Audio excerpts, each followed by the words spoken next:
I'm incredibly excited to be here today with Tiffany Aliche. As some of you may know, Tiffany is a best-selling author and financial educator known as the Budgetnista. Tiffany, once a preschool teacher, made her way into the financial wellness space following the 2008 recession. After a series of financial hardships, Tiffany began offering financial classes online, sharing the tactics she learned to help her rebuild her own life. She soon realized people were connecting with her experiences and her real talk approach. So she recorded her courses, put them online, and eventually amassed a huge following. And the rest is history. Today, we get to hear from Tiffany about her financial health journey and how she's helped so many people across the country with theirs. Tiffany, thank you so much for being with us today. Happy to be here, Holly. So Tiffany, can you start by telling us about your own financial health journey? Well, I was fortunate that I grew up in a household where money was talked about all the time, ad nauseum, if I'm being honest. My father was an accountant and a CFO. My mom was a nurse. And they raised 5 girls. And I think my dad in particular was scared about who's going to look after his girls because there was no son, you know. Funny. I know. And so we would have Thursday night family meetings about grades, chores, and the family's finances. We learned how to budget, how to open bank accounts, how to save. And so it was just a part of our life. And I didn't know it wasn't normal until probably around college. And my college roommate had debt collectors calling our dorm room.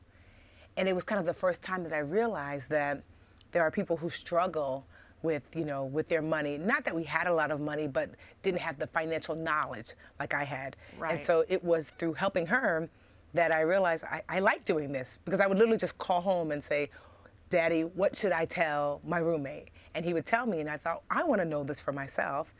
And so it just really started there. That's great. I mean, one of the benefits of having a father who's an accountant and a CFO, we'll put that in the benefits column. Yes. So today, you're an expert known for helping people, especially women, save, manage, and actually pay off hundreds of millions of dollars. Yeah. So how did the Budgetnista come to be? Well, one of my sisters, Lisa, used to tease me because I was so good at my money. And she said one day, you know the fashionista? I said, yeah. She said, yeah, that's not you. But you're more like the Budgetnista. And it stuck. And by then, I was the go-to girl for my friends when it came to their money. Like you have the hair go-to girl, the relationship go-to girl. I was the money go-to girl.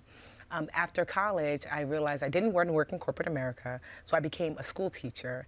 And it was there that I met parents who were similar ages to me in their 20s, who were struggling with their finances, and I passed those lessons on to those parents. So I taught preschool, and I loved it.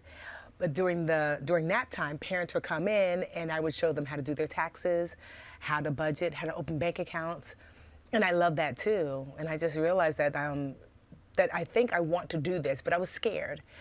Then during the recession of 2009, my school lost their funding, and we all lost our jobs as teachers. And I thought, now's a good, when's there a better time than to just take the leap and start this business? And so I did. I started the Budgetnista just doing one-on-ones in people's living rooms. That's great. I mean, so you really turned a side hustle while you were a preschool teacher into a company, right? And helping thousands, if not millions of people attack their financial health, which is tremendous. So thinking back to those early days, what's one tip or lesson that you wish you had known sooner?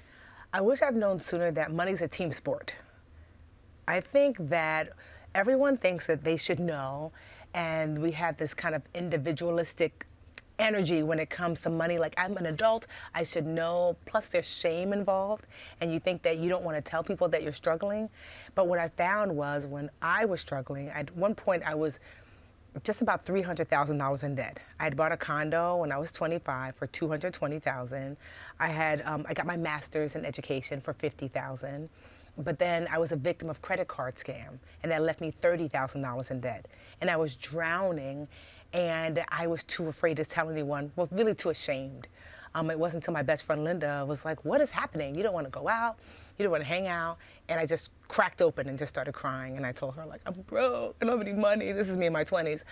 Like, I have to move back in with my parents. And she's like, I'm calling for my mother's couch.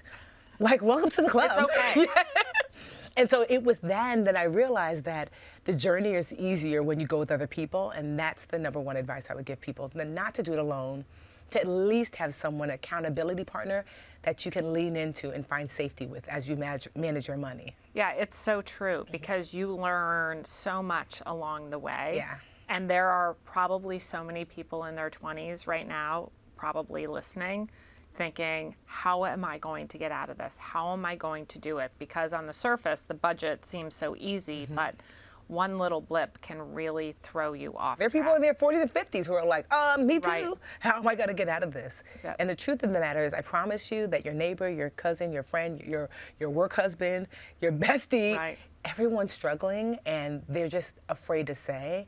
And if you'll have the courage to just tap one of those people on the shoulder, you can have someone to help you on your journey. Yeah, that's great. So how does that impact the way you talk to others about money? It must make you much more empathetic. No, absolutely. I like to think of myself as the Mr. Rogers, if you will, of personal finance. Where's your sweater? I know.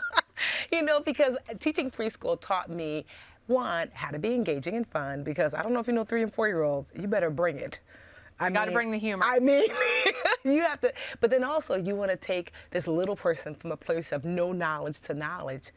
And so I really learned how to teach, you know? And so that's what, it informed that part of the Budgetnista, that people needed kindness, that people needed guidance, they needed no judgment. You know, they needed a safe space to land and transparency. And so that's the space that I teach them. I'm still preschool teacher Tiffany, but in the financial space, that I'm not here to judge you because I've made every mistake.